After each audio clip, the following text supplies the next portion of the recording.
はいどうも、キスケです。今回は限定 S ランクキャラクター、カオス性能解説をやっていきます。カオスは総異能キャラクターで表性能の高いメインアタッカーです。攻撃を当て続けることでギルトというスタックを貯めていき、そのギルトを消費することで発動する派生攻撃で大ダメージを狙っていきます。ちなみに皆さん、マスクの付け外しがワンボタンで可能になってます。これは嬉しい。ということで今回はカオスの使い方、性能、おすすめの凸、おすすめパーティーなど分かりやすく解説していきます。よければ最後まで見てってください。それでは行きましょう。それではカオスの性能解説をやっていきます。まずカオスを使う上で大事なのが体力バーの上にあるこちらのゲージ。カオスはこのギルトというゲージを満タンまで貯めて通常攻撃長押しで派生攻撃を発動します。満タンまでゲージを貯めると武器がパカッと鎌みたいに変形するんで分かりやすいですよね。貯め方に関しては通常攻撃、バイレールスキル、EX レール集結と全ての攻撃で貯めることが可能で、カオスはゲージを貯めるために攻撃を繰り返す、ゲージが溜まったら派生攻撃、この流れをループさせてダメージを出す、そんなキャラクターです。できればずっと表に出ながら殴っていたいですね。通常攻撃は最大5段、敵に総異能ダメージを与えギルトを獲得します。動きが派手すぎて画面酔いしそうです。そしてゲージが満タンになった状態で通常攻撃を長押しすると派生攻撃が発動します。カオスはこの派生攻撃でダメージを出します。なのでカオスの使い方や性能はものすごくシンプルで、攻撃でゲージを貯めて派生攻撃、攻撃でゲージを貯めて派生攻撃、このループを覚えておけばダメージが出ます。ちなみにゲージが溜まっていない状態で通常攻撃を長押しするとループ攻撃を使えます。この攻撃ではゲージを回収できないので基本的には使えません。お次はバイレールスキル。バイレールスキルを発動すると猟犬を召喚し敵に総異能ダメージを与えギルトを獲得します。さらに最大2体の敵に追跡許可を付与します。継続時間は15秒。敵に爪痕マークが付与されていると思うんですが、これが追跡許可です。この追跡許可が付与された敵に対してカオスの余ダメージが 20% 増加します。なので基本的にはバイレールスキルで追跡許可を付与してから通常攻撃でゲージを貯めるという動きが強いです。派生攻撃を打つ時も敵に追跡許可が付与されているかしっかりと確認しましょう。お次は EX レール集結。 EX レール集結を発動すると敵に総異能ダメージを与え範囲内の敵全てに追跡許可を付与。さらにカオスが強化状態に入ります。この強化状態中は攻撃しなくても持続的にギルトを獲得できるというとんでも性能です。見てください。ぐんぐんゲージが溜まっているのがわかりますよね。当然この強化状態中でも通常攻撃でギルトを貯めることができるんで、集結を発動した後はより高頻度に派生攻撃を発動することができます。つまり簡単なコンボとしては、集結を発動して強化状態、強化状態中の効果と通常攻撃でギルトを爆速で貯める、派生攻撃で大ダメージ、こんな簡単コンボでダメージを出すことができます。使い方も簡単でカオス単体で性能が完結しているんでめちゃくちゃ強いですね。サポートスキルも見ていきましょう。サポートスキルでは異能連環の延滞を強化。敵に付与された延滞が解除されるとき攻撃力 800% 分の総異能ダメージを与えます。さらにこの総異能ダメージは延滞の持続時間が1秒長くなるごとに 45% 上昇、最大 300% まで上昇します。延滞は総異能と光異能キャラクターで発動できて敵の移動速度と攻撃速度を下げる効果です。他の異能連環と比べてダメージを与えたりダメージを上昇させる効果じゃないのでそこまで強くなかったんですが、なんとカオスがいることでダメージのおまけをつけることができます。しかも 800% 分のダメージですからね、バカになりません。そしてこの延滞の持続時間はハソールをパーティーに採用することで伸ばすことができます。ハソールのサポートスキルは延滞を12秒まで延長する効果を持ってますから、最大までダメージを伸ばすことができますよね。ちなみにハソールを採用しているかしていないかでこれだけダメージが違います。全然違いますよね。ハソールを持っているなら組み合わせましょう。もう一つのサポートスキルは追跡許可のダメージ増加効果が 30% になるというもの。もともと 20% だったので 10% 上乗せされます。パーセントだけで見ると控えめですけど、長時間表で殴り続けるカオスの性能を考えるとトータルダメージはかなり変わってくると思います。というわけで以上がカオスの戦闘性能です。様々な攻撃でゲージを貯めていき、バイレールスキルや集結で火力アップ、ゲージ満タンで放つ派生攻撃で大ダメージと、性能がシンプルで使い方も非常に簡単です。自己完結しているっていうのも優秀ですよね。しかもカオスはシティスキルや探索性能も破格ですから、このまま続けて見ていきましょう。まずはシティスキルから。カオスはシティスキルで初の釣りに関する能力です。高額買取の回数が増えたり、魚のスタミナを減らして釣りやすくしてくれます。魚釣りのレベル上げを頑張ってる人はカオスのシティスキルは便利でしょうね。そしてもう一つのシティスキル、これがとんでもないのよ。なんとカオスはマップ上の好きなところに最大2箇所ワープポイントを設置することができます。これはやばい性能ですよ。最近のアップデートで魔女の家とか肉球銀行とかにファストトラベルできるようになったんですけど、まだまだファストトラベルしたい場所はありますよね。ナクペイダの池とかね。そんな場所にワープポイントを設置していれば、電話ボックスと同じ感覚でワープポイントを利用することができます。めちゃくちゃ便利。1箇所はナクペイダの池で決まりとして、もう1箇所は人によって変わってきそうですよね。僕はよくシティスキルを麻雀で消費してるんで、メイドカフェに設置しようかなと思ってます。他にも雑魚狩りを日課にしてる人とかはその周辺に設置するのもいいと思いますし、可能性は無限大です。ちなみに一度でも設置してしまえばパーティーにカオスを採用していなくても飛べます。とことん便利です。そして探索性能。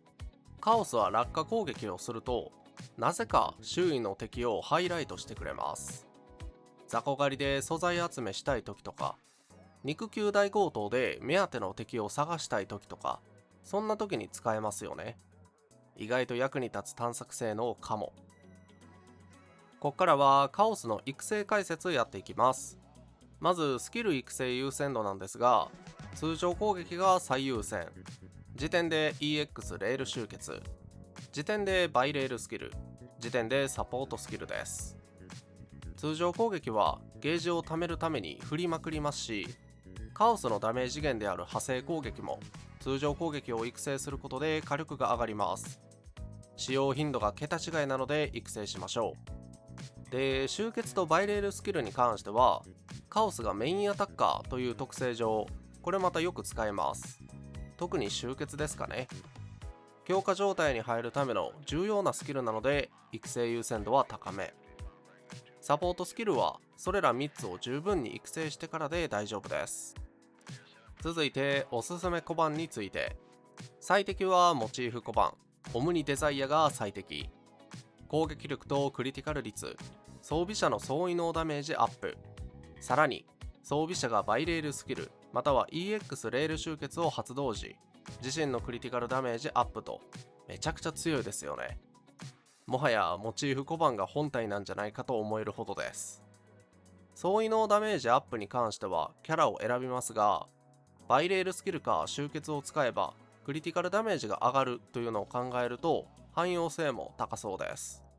時点でハンター補給でもらえる凶暴な綿、攻撃力アップ、装備者がクリティカルを発生させるたびに自身のクリティカルダメージアップ、これは10秒間継続で最大10スタックまでです。カオスはできるだけ表で殴り続けたいキャラクターで、クリティカルを発生させる機会が多いですから、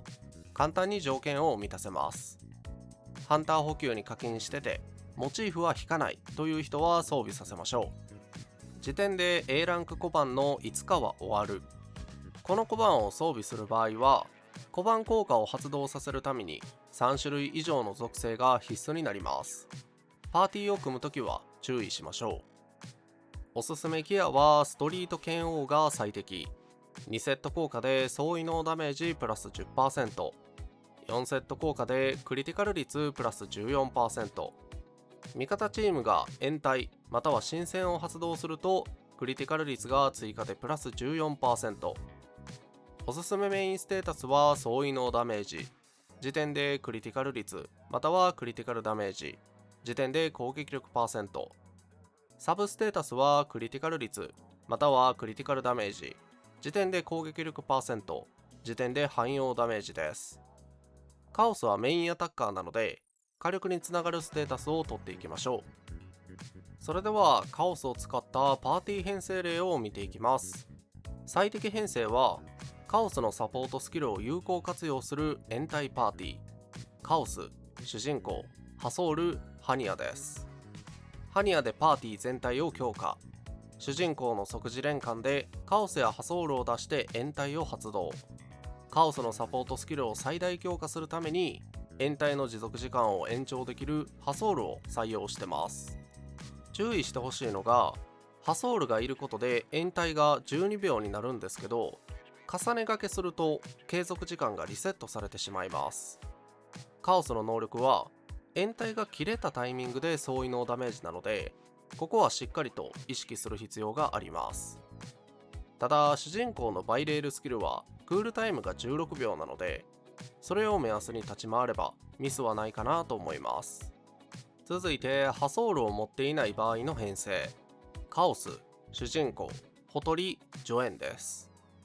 ハソールがいないことで炎体の時間を延長することができないので、カオスの炎体ダメージがガクッと落ちてしまいます。なので炎体メインではなくて重蓄をメインに戦っていきます。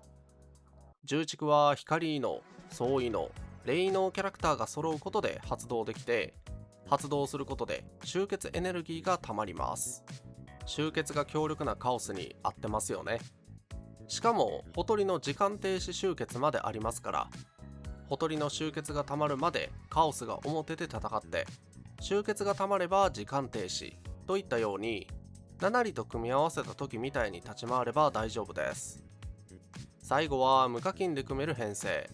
カオス、主人公、ミント、ハニアです。立ち回りとしては重蓄パーティーと同じで、ハニアで味方をバフ、主人公の即時連関で重蓄を発動してカオスの集結を回していきます。無課金編成でもカオス自体が強いんで戦っていけますよね。さあということでカオスを使って実戦の方やっていきましょう。まずはハニアでバフ、ハソールに交代して新戦を発動、主人公の即時連関でカオスを出していきます。待ってましたよカオス。速攻ね EX レール集結を打ってゲージをガンガン貯めていきましょ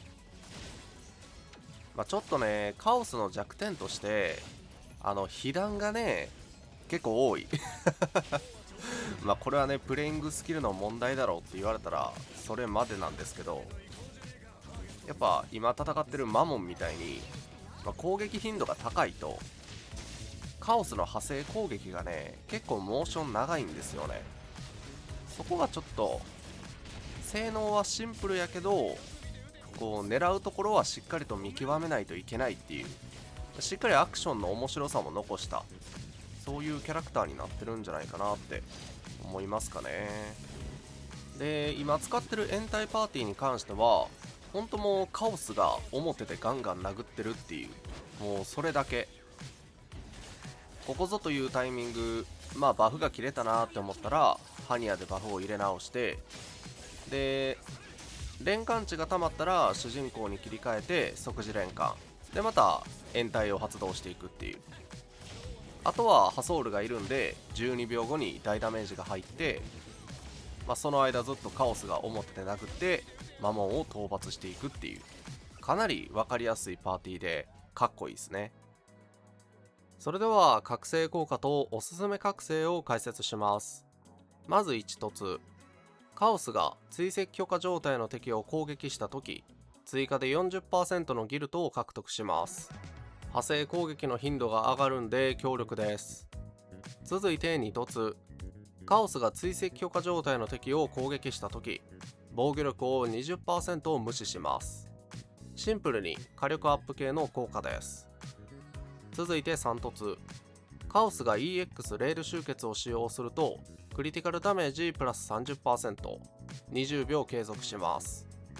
モチーフ小判もそうですけど、クリティカルダメージを強化する能力が多いですよね。続いて4凸、カオスが追跡許可状態の敵を撃破した際、その追跡許可は付近のマークされていない敵に移るようになります。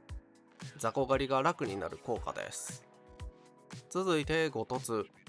追跡許可が付与された敵がフィールドに1体の場合、カオスがその敵に与えるダメージプラス 20%、 ボス専用の効果ですよね。最後に6凸、カオスが EX レール集結を使用するとギルトが最大まで回復します。これも非常に強力ですね。集結を発動してからの派生攻撃頻度が上がります。おすすめ覚醒効果に関しては6凸が最優先、